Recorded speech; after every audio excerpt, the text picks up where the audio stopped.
Assalamualaikum warahmatullahi wabarakatuh. Alhamdulillah, Rabbil alamin. Wassalatu wassalamu ala asrafil anbiya'i wal mursalin wa ala alihi wa ashabihi ajma'in. Amma ba'du. Marilah kita panjatkan puja dan puji syukur kehadirat Allah Subhanahu wa Ta'ala yang telah melimpahkan rahmat dan hidayahnya kepada kita semua.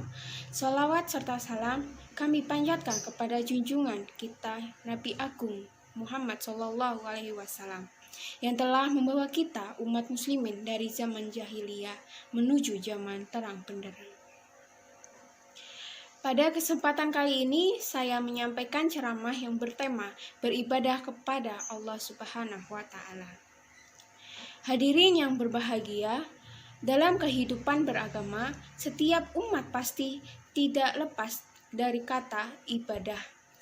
Untuk umat Islam yang beriman dan bertakwa kepada Allah Subhanahu wa Ta'ala, pasti akan selalu menjaga ibadahnya.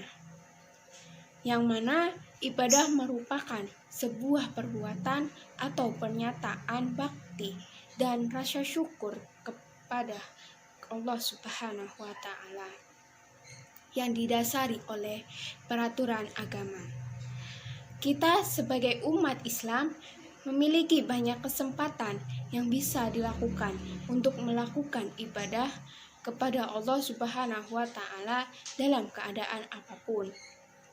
Ibadah yang kita lakukan dapat dilakukan secara langsung, seperti melakukan sholat, puasa, zakat, haji, ataupun ibadah kepada antar sesama manusia, yang seperti tolong-menolong, muamalah, menepati janji, dan semua jenis kebaikan yang bertujuan mendapatkan ridho Allah Subhanahu wa Ta'ala.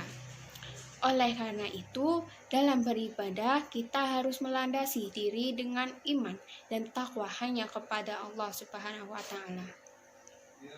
Hadirin yang berbahagia, dalam beribadah kepada Allah Subhanahu wa Ta'ala maupun menjalankan kehidupan, niat menjadi hal yang utama. Selain niat, keikhlasan juga diperlukan agar segala usaha yang dilakukan menjadi lebih baik. Ikhlas adalah syarat yang diterimanya amal saleh yang dilaksanakan sesuai dengan sunnah Rasulullah SAW. Ikhlas menjadi kunci utama dalam menjalankan segala ibadah dan ketentuan yang diperintahkan oleh Allah Subhanahu wa Ta'ala. Dalam hadis riwayat Abu Dawud dan An-Nasai dituliskan, sesungguhnya Allah Subhanahu wa Ta'ala tidak menerima sesuatu amal kecuali jika dikerjakan murni karenanya dan mengharapkannya.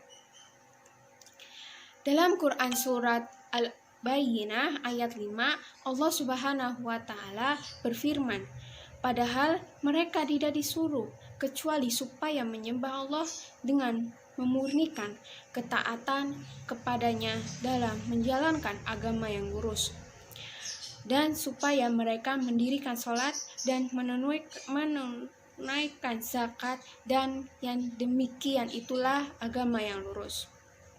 Beribadah karena Allah Subhanahu wa Ta'ala dan tidak menyekutukannya dengan apapun, sebagaimana Allah Subhanahu wa Ta'ala berfirman dalam Quran surat Luqman ayat 13, Id qala Luqmanu libnihi wa huwa ya'iduhu ya bunayya la tusyrik billah innasyirka ladulmun adzim, yang artinya, dan ingatlah ketika Luqman berkata kepada anaknya ketika dia memberi pelajaran kepadanya, wahai anakku, janganlah engkau mempersekutukan Allah.